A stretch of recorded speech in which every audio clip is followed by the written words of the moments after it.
Um, What do you have a really good? I got for next episode.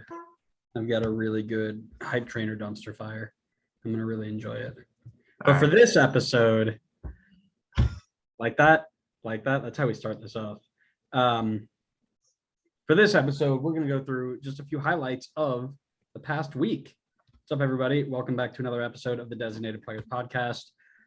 This one's gonna be, we're not scripted. I don't have any notes on this. We're just gonna This is how the people want it. We're just going to chat, make some really bad claims that you're going to call out in the comments, which is what we look for.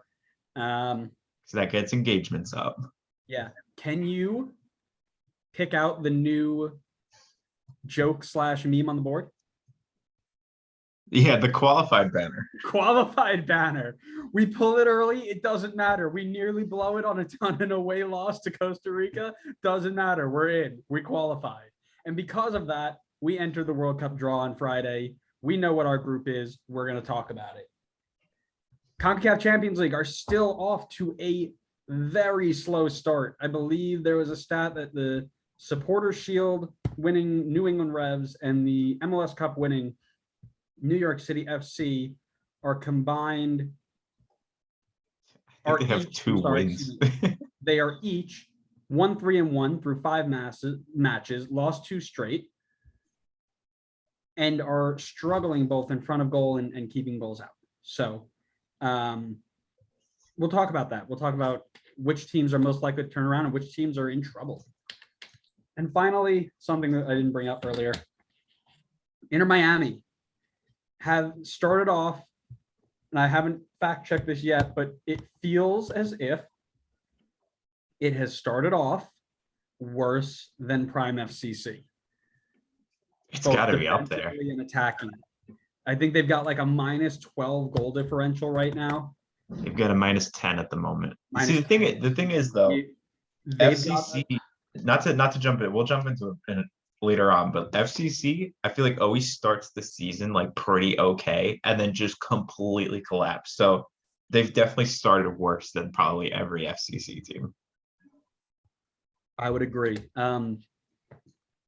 We will talk about it. We'll talk about what needs to change, what they need to work on.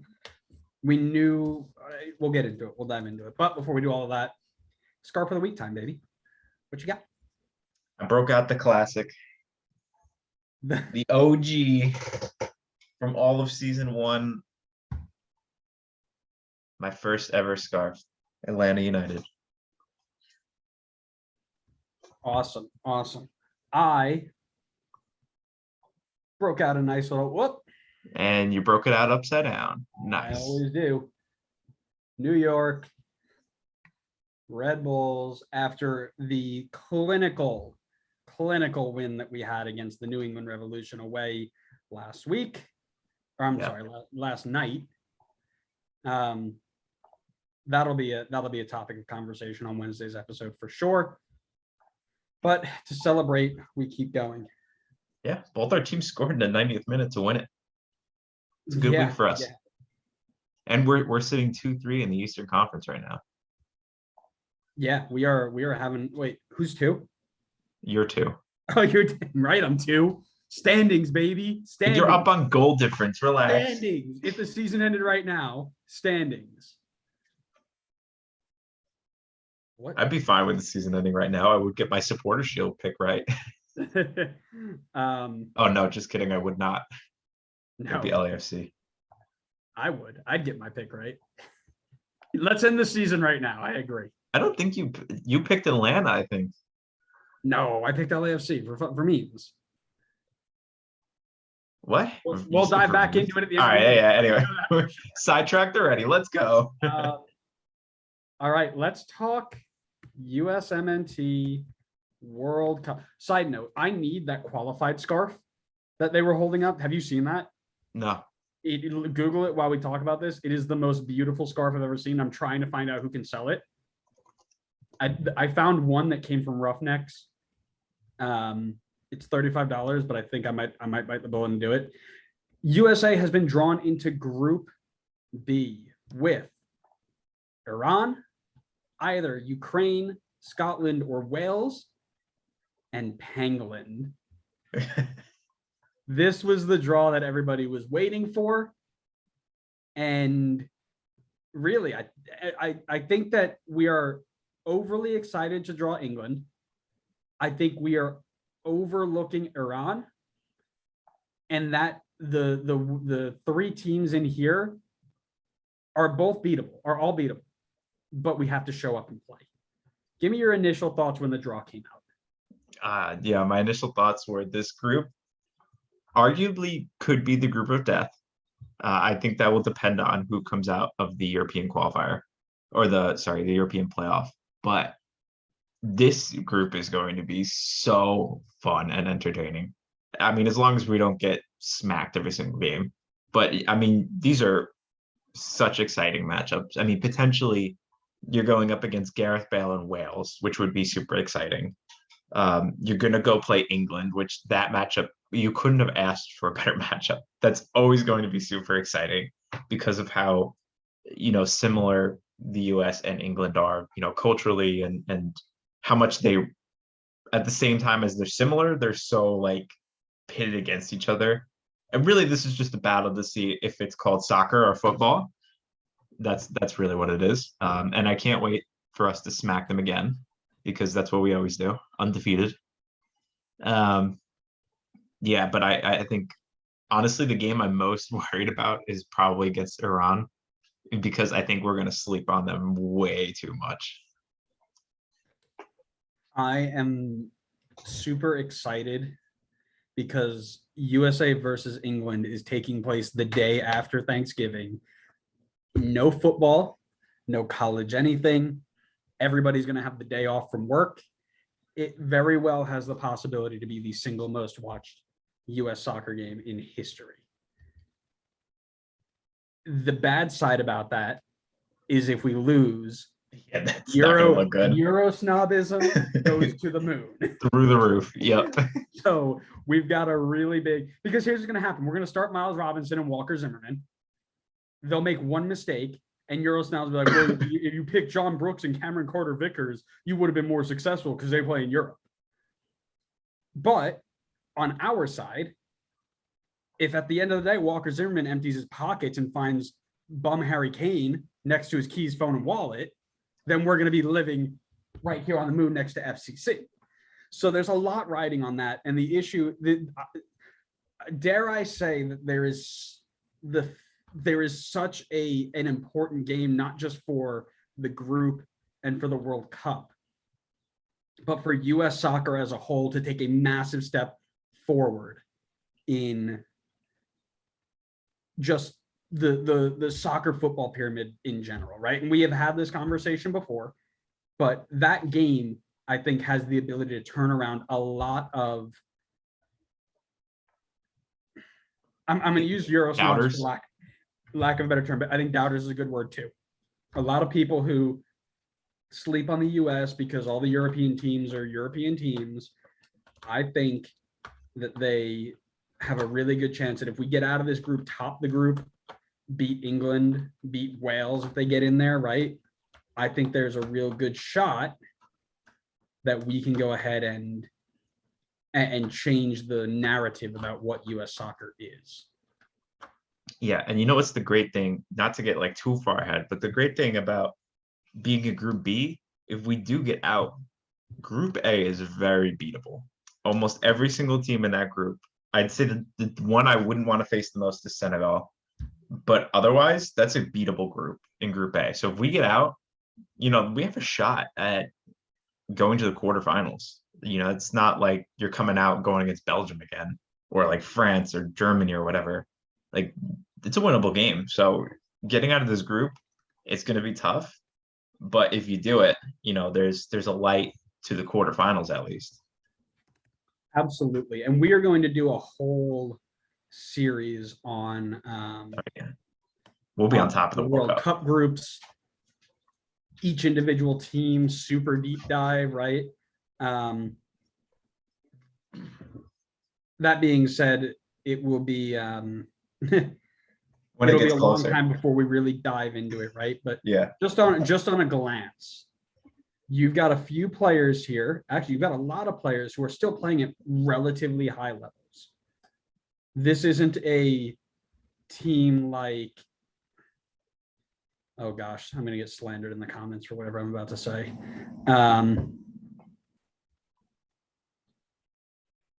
New Zealand or UAE, that most of their players are not at, really high levels. I mean, you have a lot of players in the Greek league. Their goalkeeper playing for Boa Vista. What are we talking about? Iran. Did I not mention that we're talking about Iran? I'm sorry. I had no idea. I have only been looking. I might have missed it, but I'm not sure. Sorry. So Iran, we talked about them being sleeper, the kind of sleeper pick, right? Yeah. There's one player that we need to watch, and if they do things right, they can put a triple captain on this guy and just leave it there for the entirety of the World Cup, and he'll get triple points for everything he does. Mehdi Taremi? No. Jahan Bakash. Oh, I did not. Honestly, I had no idea where you were going with that. So I'm assuming there are only two people who may be listening to this podcast. Jason has no. I don't even think he knows. He wasn't paying attention during that time. No, yeah, he could. Only Matt. Only Matt. Matt, if you're listening, give a shout out. So we played Fantasy Premier League back in whenever Brighton signed this guy. Right? Some of us still play it.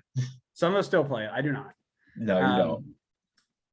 When this guy signed, they had a double game week, and Connor threw the triple captain on this guy, and he didn't play a single game. And he just left it there. He left the captain's band on him forever. No, I think it was worse than him not playing. I think he came on for like 20 minutes. That's right. Yeah, he got you 3 points in a double game week.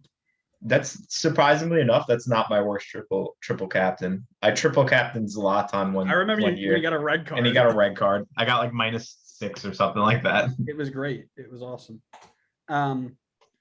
You've got to play. A lot of their strikers are in, again, the Greek league, Porto. You've got Azmoun, who is going to be your big focus guy, and then Mehdi Taremi, like you mentioned. So this is not a team to sleep on either. Do I think that we handle them? Yes. But I agree with you. I think there's a very real chance that we sleep on them. Out of the three teams in that playoff, who do you want to see most? Ukraine, Scotland, or Wales? Most exciting for me would be Wales. But the team I would most want to see with the goal of trying to move out of the group, probably Scotland. I think I'd take our chances against them. Obviously still a lot of good players in Scotland, but I don't want to go up against Gareth Bale. And I feel like the Ukrainian team will have like this other level of motivation that I think no other team's going to be able to match. You and I are on the exact same wavelength. I can just see that they are all, like I said, we're not a political whatever, so we're not going to dive into what's going on over there right now. But those guys, I can see them making some sort of wild, like country-backed Iceland-esque run for, different motivations, but very similar to being a small nation with a lot going, pushing behind them and having a really great run. Don't want to be on the other side of that. So give me Scotland. I mean,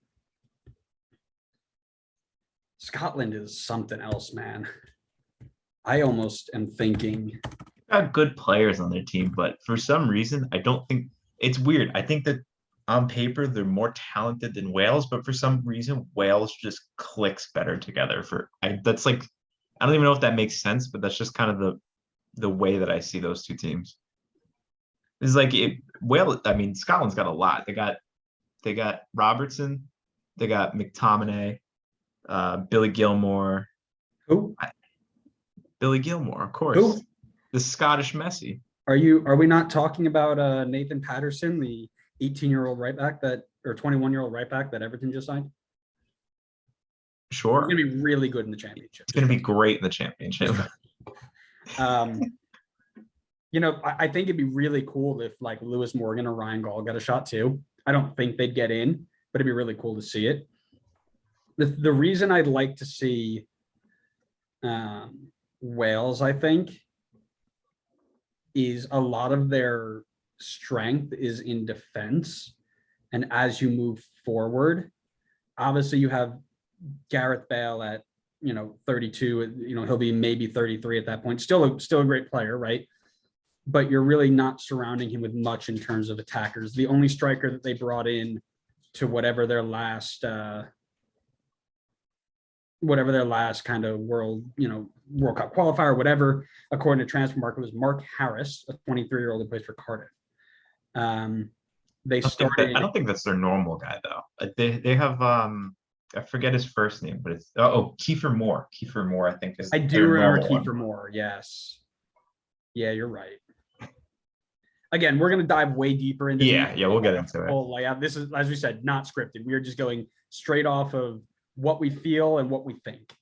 Their goalkeeping situation is as well in Wales. So again, here's the thing. Don't you disrespect Wayne Hennessy right like that? Quiet down. There is, I feel like this is going to be, all right. So if you think back to when Belgium started getting their golden generation, right? Back in 2014, when you had Hazard and Fellaini and De Bruyne and Lukaku, they got out of the group, but they always fell short of their goals. I'm very worried that we're about to head into that situation.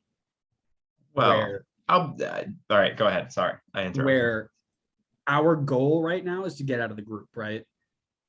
So if we fall short of that goal, we're out, and Iran moves on or Wales goes on, right? So again, I think we get out, but it's not going to be a cakewalk. I hear a lot of people call this our golden generation. All right, Grace, I get it. You think so too? She said, "Stop talking about my golden generation." I genuinely don't think that this is like our golden generation. I don't think that the US like falls off after these guys retire, because there's just countless young players coming through the US system. I think we honestly could get even better than we are right now, which is crazy to think because there's so much potential talent in this team. I just think the resources are finally kicking in here in the US. And we know it was available. But all right, anyway, not to get sidetracked with that. But yes, I think it feels like kind of a weaker goal to just try to get out of the group and then get smacked in the round of 16 and go home. Like, would you consider that to be a successful World Cup? I don't know. That feels like kind of just the bare minimum. I know it's a tough group, but like we should have some expectations for this team. After not making 2014, my goal is to get out. Then my goal is to win the round of 16. Then my goal is to win the round of 8. Wherever we're at, my goal is to win it. But if we don't, it's a good stepping stone from where we could have been.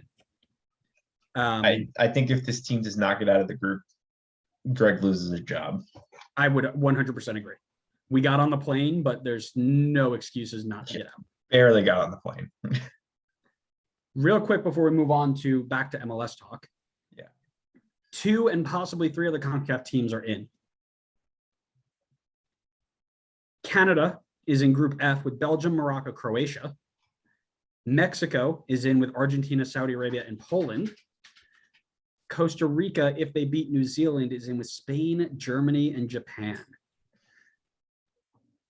Who has the best chance of getting out of their group? I would say Canada, honestly. I think Costa Rica's toast if they get in. That group is I'd be shocked if they got out of that group. That genuinely might be the group of death, if not the US group. I think Mexico almost always finds a way to get out. So I really wouldn't be surprised if they get out and then inevitably get knocked out in the round of 16.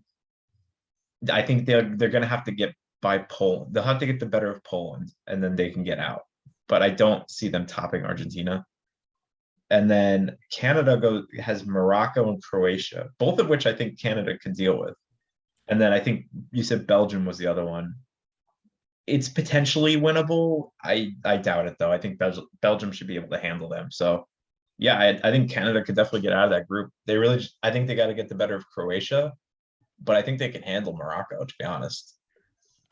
When I saw Canada get drawn into Group F, I got really excited Because I think that is the greatest draw they could have gotten. I don't really see, outside of maybe getting potted with Group G, maybe, where Serbia and Switzerland and Cameroon are kind of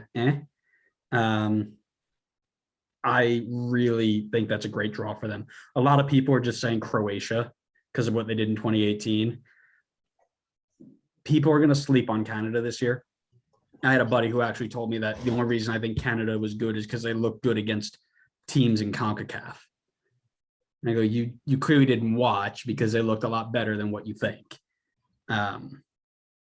Canada are low ranked, which I think helped them in the draw here, but they easily have the best one. Am I teasing a bold prediction that I think Mexico doesn't get out of Group C? Maybe. You'll have to tune in October to find out. But if you remember. If you remember, but it's okay. Everybody's going to listen anyway because we're going to be massive by then. Of course. I think Mexico are going to struggle, right? Argentina is something, but I mean, you look at some of their results in the last couple of come on, go back to 2021.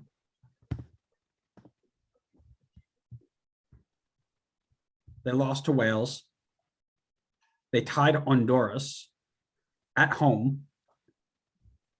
They lost to Ecuador, tied Trinidad, lost to us in extra time, right? And then again, tied Panama away, tied Canada at home, lost to us away, lost to Canada away. This Mexico team is not the same team that came out in 2018 and 2014 and 2010. They are not the same group of wildly talented attacking players that are at the peak of their game. They're going to struggle, and it'll be a toss-up between them and Poland for me, and it'll depend on what type of form they're all in as they go into the group. But they're going to struggle. Costa Rica, thanks for playing. Let's jump into Champions League here. So Champions League clubs that have taken part: New York City, 1-3-1, 5 goals for, 6 against, -1 goal differential, sitting 11th in the East. New England, 1-3-1, 6 goals for, 9 goals against, -3 goal differential, 12th in the East. Montreal, 1-3-1, 9 goals for, 14 goals against. That's even with FCC, by the way. Sitting 13th. Seattle in 8th right now, 2-2-1. And Colorado, 2-1-2, sitting in 5th. So the Western Conference teams are faring better, but I want to know what your thoughts are on this slow start. I mean, let's just take a look at what team is doing the best that was in CCL. That would be Colorado. And how did they do in CCL? Well, they were the first team out. So I feel like there's a little bit of correlation there. And it seems like if you want to get off to a hot start in the league, you should dip out of CCL, because everybody else that was in the competition for longer has really struggled in the league this season. I think Seattle, a part of the reason that they were struggling was just battling some injuries and guys coming back from long-term injuries. I really feel like they're starting to click now. I know that they are still in the Champions League and have a decent chance at getting to the final. But yeah, I mean, clearly there's correlation here that if you're in CCL and trying to balance that with the league at the start of the season, it's hard. It's really tough. Guys aren't, at their peak fitness. And I just don't think these teams, and maybe this is a conversation with the salary cap, but I just don't think these teams have the resources to create the depth that they need to compete in both at the start of the season. So it's kind of like choosing one or the other. Interesting. Yeah. So I know we talked about salary cap way back, 2 episodes ago, and how we need to change that. But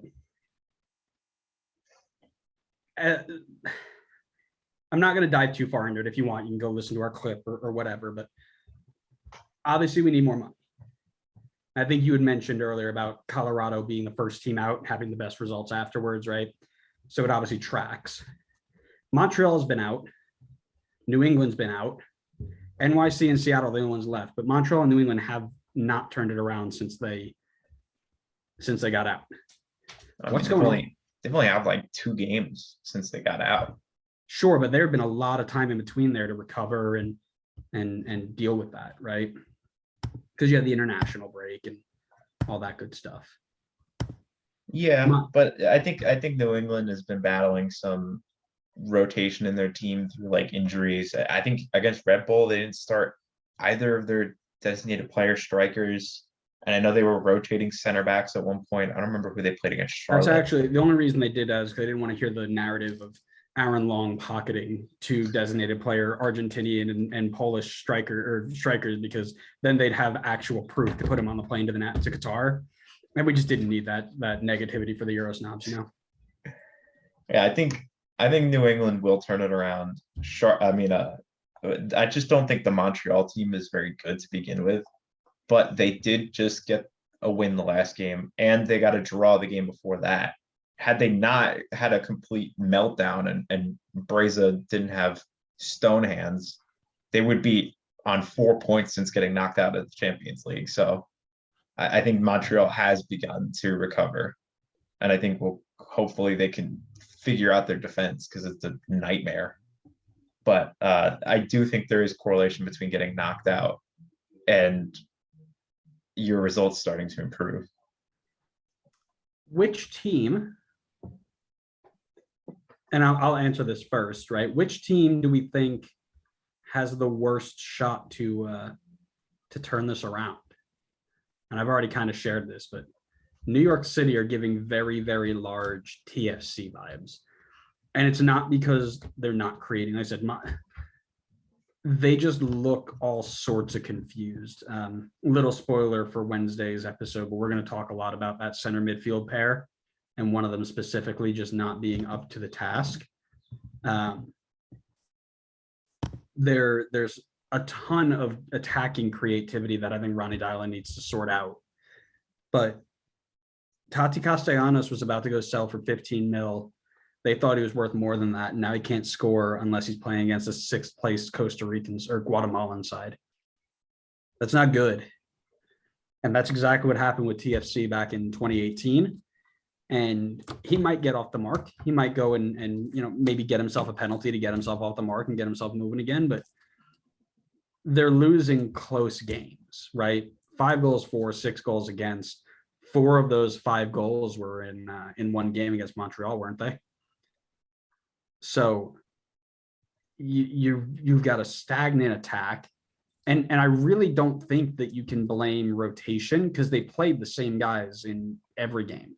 So it's not like they're not fresh. Well, let me rephrase. That's probably the reason it's not like they're not in form. Like, it's not like they're coming off the bench for the first time in 9 months, Actually, the guy who is coming off the bench for the first time in 9 months, no one's scoring. So that's a bear for anybody who isn't privy to that sort of knowledge. I was having a conversation with somebody on Twitter yesterday through the DP Pod Twitter account at the DP Pod 1. You should go follow us, about not having to worry about New England.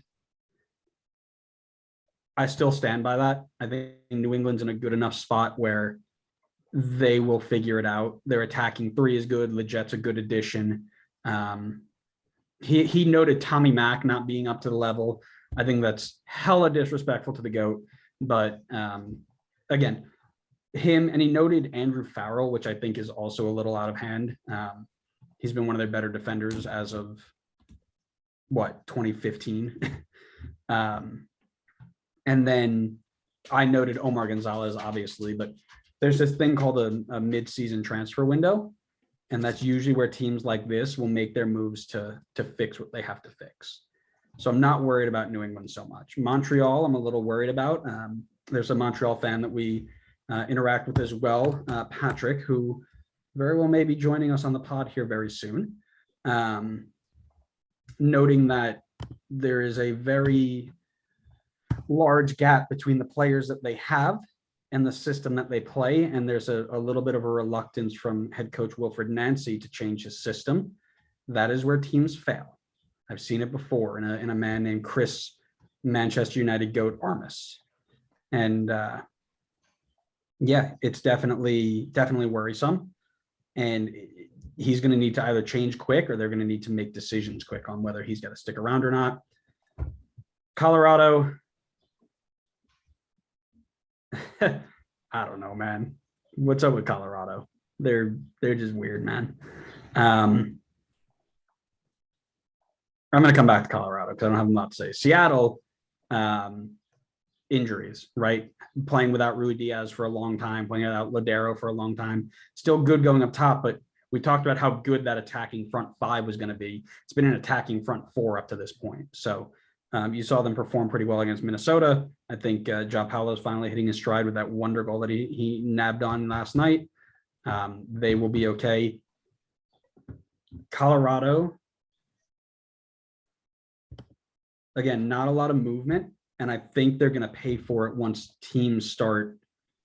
How do you say? Once teams start picking back up their form, right? The Nashvilles, the Portlands, the Seattles, right? I think they're going to be sacrificed there. The Gustavo Vallecilla pickup is interesting. I would like to see how he fits in, but I think Colorado is right. I think in terms of people who will not turn it around, it goes Montreal, Colorado, NYC, Seattle, New England. I got some faith in New England. Yeah, why not? It's Big Bruce. I think Seattle's got the better shot here than New England, but I'll that's flip just my one. opinion. That don't matter to me. I think this is an easy one for me. Sorry, Pat, if you're listening, but this Montreal team is bad. I don't see this team making the playoffs.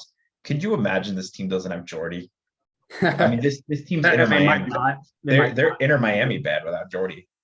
This team cannot stop conceding goals. They've conceded 6 in their last 2 games against Atlanta and FCC.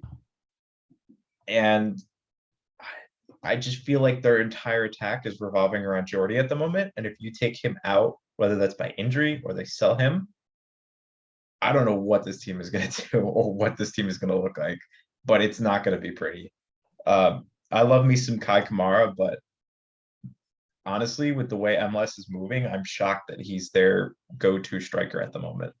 I do think that's because they're missing. I know they're missing at least Mason Toy, but I thought they also had other strikers that would generally be ahead of him. I look at this team and I'm not impressed. I'm not like wowed. I'm a little surprised at how poorly they've been defensively, seeing as how they have Alistair Johnson, Kamal Miller, Rudy Camacho. Like those guys are not bad, but I don't know. Is it Nancy? I think Pat was saying that they were missing. They're playing with a 5 in the back, and he was saying that they're missing wing backs, but they have fullbacks at the moment, I think is what he said. Sure. So and that, like I said, the Johnston fits in, but what they're trying to do is transition Lapalainen from a winger to a midfield or to a wing back, right? And you've seen them try that with Jacob Schaffelberg in Toronto, failed. Alex Mawil at Red Bull and now at Nashville, kind of successful, kind of not. It's much easier to change a fullback to a wing back than the other way around. And but it's possible. They're starting to pay for it a little bit. I mean, there's guys that Davies did it. He transitioned to left back. Right. And I'm not saying it's impossible, but it's not easy. I gotta say, I'm not really gonna try to compare Lapalainen to Alphonso Davies. I don't think they're on the same level. I'm just saying. I mean, it's probably close. Yeah. Because as you know, Lapalainen is European, which automatically he's got to be higher than Alphonso Davies. Easily. Yeah. So they're obviously going to struggle for it a little bit and see, they'll try and work things out, but it's going to be tough, I think, to have that turnaround happen as quickly as they need it to. And that's what I'd be worried about. Yeah, we'll see. I think they need to go add some. Yeah, I don't know. They got to figure out the defense. If it's a formation change, that's a formation change. I get that the defense really hasn't been helped much by the midfield because I think Wanyama's had a pretty poor start to the season. But they gotta figure something out because they gotta stop letting in 3 goals a game because you can't sustain that. It's on pace for breaking Cincinnati's record. One of many teams ready to do that. Yeah, Inter Miami. Well, FCC's giving them a run for their own money. FCC's conceded 14 already this season. Granted, Montreal has a game in hand, but we'll see. We will see indeed.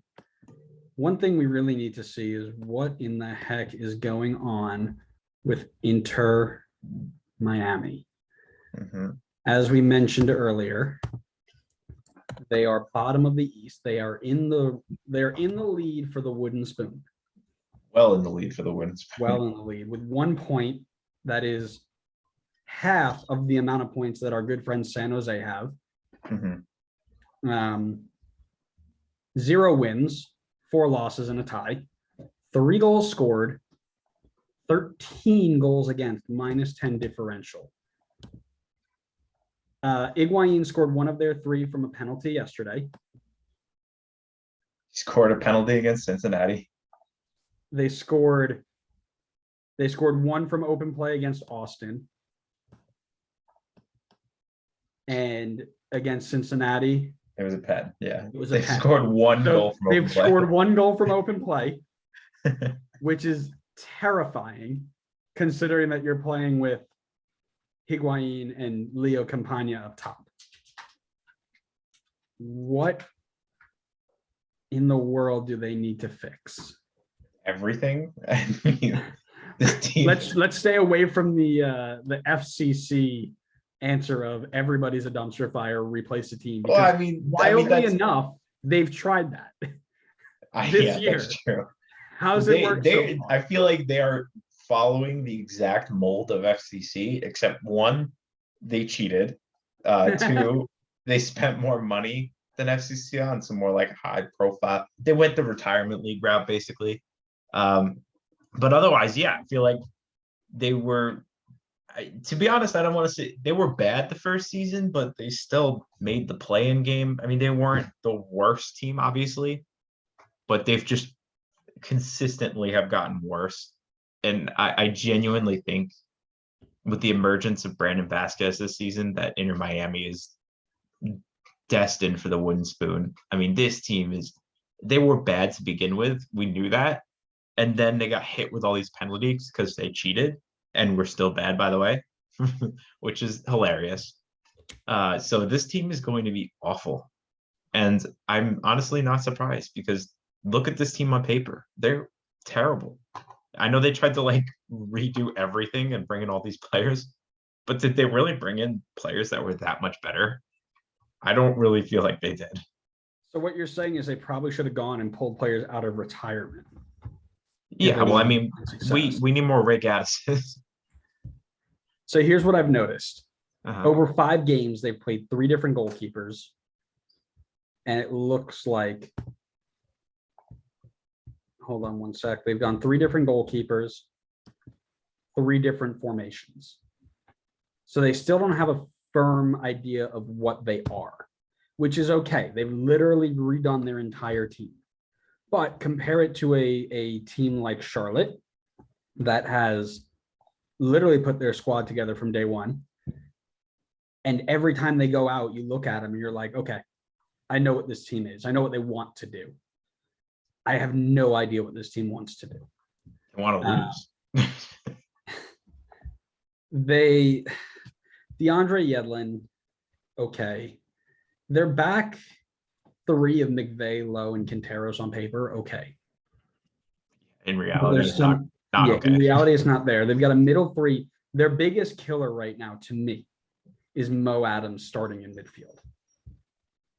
Mo Adams has now appeared in all 5 games, is a 6.3 rating, and is just not getting the job done. You've got players like Bryce Duke from LAFC on the bench, who has not made a single appearance. You've got Robbie Robinson, who's got 2 appearances.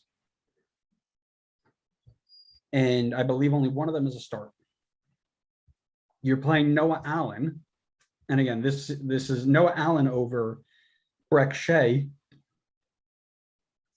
And he's been not great. Again, he's 17, right? You're throwing a kid into the fire who might not be ready to do it yet. Well, he had to play because Breck Shea was on a red card. No, but he started the season. Oh, he started the season. Yeah. Robert Taylor's been one of their most prolific players, in my opinion. I've enjoyed watching him play. He's very much like the Lewis Morgan of this year. But he's playing as a center mid, and he's naturally a wing player. So the shape doesn't match up. All 3 of their goalkeepers have been awful. Clement Diop's been good. Marsman had a rough game yesterday. Drake Callender, we understand, had a very rough game against FCC. Kieran Gibbs is nowhere to be found. Ari Lassiter is nowhere near what he was with Houston 3 years ago. And then you've got Penn Merchant, Gonzalo Higuain, Gregory trying to just hold everything together from the center midfield, and Damian Lowe, who's just clearing 900 balls a game. I think what this team needs is an identity. First and foremost, what do you want to be? Whether it be a counterattack team, a high pressing team, possession team, whatever it may be, you need to stick to that identity. From there, you need to get the players around it. I think what they did was they went ahead and redid the whole roster without any idea of what they wanted to build. Because if they were trying to rebuild to be a counterattack, high pressing team, fine. But you're missing, the shape isn't right to do that. Campagna is pretty good at being a good counterattack, get in behind, stretch the lines. Higuain's playing more as a number 10 now. So he's trying to link up the play and as he gets older, which again, fine. But now you're basically going a 3-6-1 if you're playing with 3 in the back, or you're going a 4-5-1, or you're going with a false 9 as Gonzalo Higuain drops into the center of midfield. So you're taking away your biggest goal scoring threat and doing what with it? Every time you watch Inter Miami, it's killing me because I just don't get what they are. They're a bad team. That's what they are. I think the players on this team have the ability to be better than they are. No, this is not a team that's competing for anything in this league.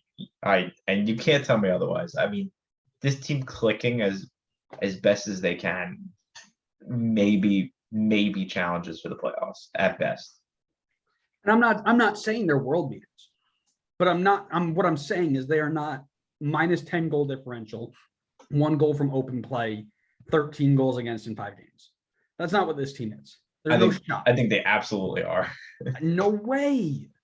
Robbie Robinson is better than that. Do we know that? Yes. Gregory is better than that. Gregory is so much better than that. He can't do everything himself. He can't, but he's surrounded by players who will make. I think Robbie Robinson has the potential, but for one, they haven't backed him enough. And 2, he hasn't shown enough that I can say that with certainty. I know he was stronger last season, but he still only has 4 goals in almost 2,000 minutes in his career. And I think that some of that is the product of the team that's around him, but the team doesn't click well together, and the team's just not good either. It just doesn't help. Listen, there's nothing that makes me happier than watching a team that cheated the rules and very knowingly cheated the rules look like garbage. It makes me smile. But is it good for the league that the only person that is always associated with the biggest change in MLS owns a team that's at the bottom of the league? That's his own fault. He didn't it run absolutely the team well. Is. Absolutely is. But so that's the only reason I'm advocating for this. If this was a random person who owned this team and I had nothing, Absolutely. Enjoy the bottom of the league, be the next FCC. I don't care. But I feel like this team, again, we talk about how much impact that a team with notoriety can have on the US soccer structure and the narrative around what we do in this league when it comes to football. I just don't know if it's the right. I don't know if the best thing for us right now is to have them not be good. Oh, again, it's a product of their own doing. You're right. We can't change it. We can't change it. I mean, Donnie Garbs can go on out there and make the David Beckham 2.0 rule and give David Beckham unlimited money and do whatever he wants. And they would probably still suck. I mean, look at their signings. They brought in Matuidi Higuain, who outside of Higuain's penalties, he's been okay. Matuidi was garbage. They brought in Kieran Gibbs, who hasn't done anything. They brought Ryan Shawcross basically out of retirement to bring him in to do nothing. I think he played like 7 games. Yeah, they brought in DeAndre Yedlin, who is like on the end part of his career. I know he's only 28, but like his career was clearly on a downward spiral, and they brought him in. I guess looking to revive it. They've built this team horrifically. This is a bad team. They brought in. They haven't done a good job. I mean, they failed on their first DP signing with Pizarro, who was supposed to be a big name for them. And I was just about to say, who they're really missing right now is somebody creative like Pizarro. Yeah, I mean, that was a swing and a miss. I think the talent was there. They just used them horribly. You had one bright spot on this team, and you traded him away for what ended up looking like pennies, basically, based on this offseason. Go on. Keep telling me about that. Keep telling me about that. After are seeing you saying that they basically sold him for way less, so it wasn't an overpay? After seeing what they paid for Paul Arriola, then yes, they absolutely sold him for way less than they should have. I mean, this team is run horrifically. Arguably, this team is run worse than FCC, because I feel like FCC do not have the reputation and resources that this team has, and yet FCC is still, at least I feel like, looking in a better direction than this team, which is shocking to say, because that FCC team looks horrible on paper, at least. Stop it. Brandon Vasquez is carrying that team where? To the moon. To the moon, baby. Except his defense is trying to drag him back to earth. We're not going to talk about Jeff Cameron, okay? We're just not. We could talk about it tomorrow. Here is my question for you as we try and wrap this up. Okay. How much longer does Gary Neville, Phil Neville, whichever Neville it is, have? I know it's Phil. I think it's Phil. I think it's Phil too. I'm pretty sure it's Phil. Good thing we know. That's how irrelevant they are. It is Phil. It's Phil. Yes, it is. How much longer does he have in charge before he gets? How much longer before you kick him to the curb and replace him with somebody who knows what he's doing? It's hard because I kind of feel for him here, because they've basically given him roller skates and asked him to play ice hockey. Nice. This team is horrifically bad. They gave him nothing to work with, but I would be very, very surprised if by the start of next season he has a job. I don't know if they would. I do kind of feel like they will sack him before the season's over, but I think at the longest they give him till the end of the season. I don't think he's here by next season, and I think he's a little hard done by that. I give him until the end of June, because here's why. He has now had not one but 2 different chances to make a brand new team basically into what he wants to play. Or on the flip note, he has had two different times where he has had the opportunity to look at a team and develop a system around that team to be successful. He has failed both times. Just not good enough. When, out of curiosity, what are these 2 times that he had a chance to build a team, basically? When he came in 2021, he wasn't building the team from the ground up, but it was still relatively new where it didn't have a set expectation level, a set. This team absolutely had an expectation level coming No, in. it didn't. After the This first was year, backed no by shot. David Beckham. They were getting linked with like Messi, Luka Modric. Yes, They I absolutely had could say expectations. any player in the world is linked to Everton. That doesn't mean we're staying up. Yeah, but that doesn't mean you have no expectations. It's not like Barnsley's getting linked to like, I don't know, Mbappe, you know? This was the team that Euro snobs loved because they were getting linked with all the old Europeans and they thought they're going to run the league. I had a buddy of mine who has put his hand up and called him out, and not called himself out, but realized that he was wrong. He told me that he thought Higuain was going to score 30 goals in half a season when he first came here. And I told him he was out of his mind, and he came back. He was like, yeah, I didn't realize he'd be as, he wouldn't fit in the way he did. I get it. But this is what everybody thought. This team was made to just take every Euro snob in the world.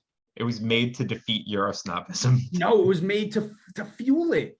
This was supposed to be the well, team that's what they were expecting, but in reality, right? No, absolutely. But this was a team that was supposed to take every old, washed-up European player, as they tried to do, have it be successful, and then Euro snobs sit there and go, "Oh, I told you," and it failed miserably. So, big ups Inter Miami for canceling Euro snobism by being absolutely awful.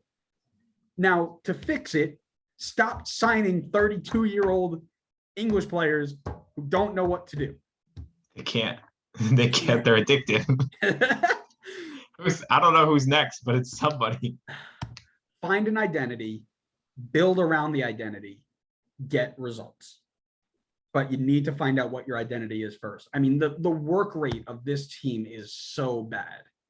And we mentioned this before, so you can go watch. Well, I mean, look at your motivation when your 2 big signings are Gonzalo Higuain and Blaise Matuidi, 2 guys who don't care at all. Well, Blaise Matuidi isn't even on the team anymore. I know, but I'm just talking about from the beginning. Like, why would there be any motivation to work hard when your 2 highest paid players don't care at all? I'd really be interested in this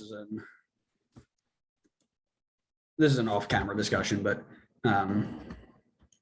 what is their attendance like at games? Like, have people given up on them? I'd imagine it's probably still decent because I'm sure it's so nice there. 2021 MLS attendance.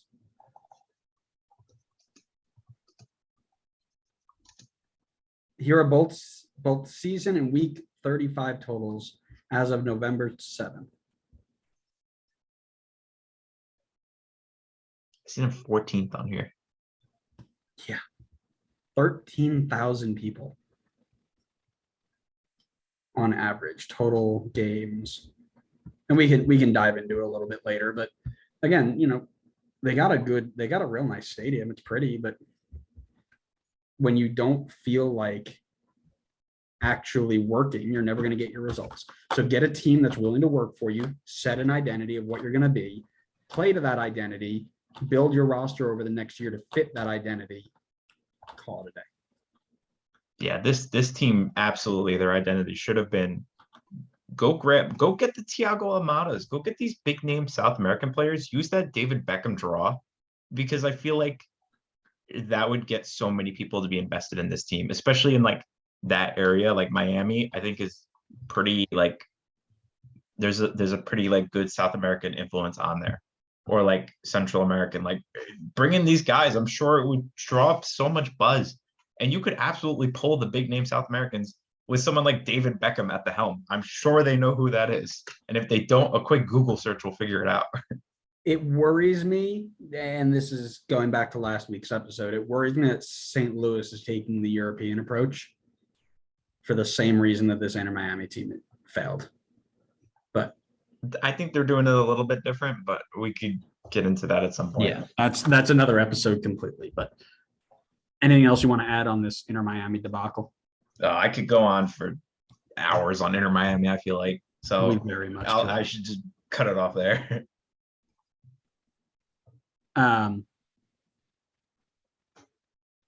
thank you for watching, listening, wherever you are, whatever time of day it is. We appreciate you. Make sure you subscribe wherever you get your podcasts, and follow us on all forms of social media. Not like one or two. Just get them all out of the way. Facebook, Twitter, Instagram, YouTube, TikTok. We're all over the place, so make sure you're there. Share with your friends. Make sure you know if you know somebody who likes listening to podcasts and they need something to listen to on the ride to work, this is obviously the one for them. I really couldn't think of a better way to go to work. Other than that, if you got nothing left, thanks again for watching, listening, and we will see you on the next episode of the Designated Players Podcast. See ya.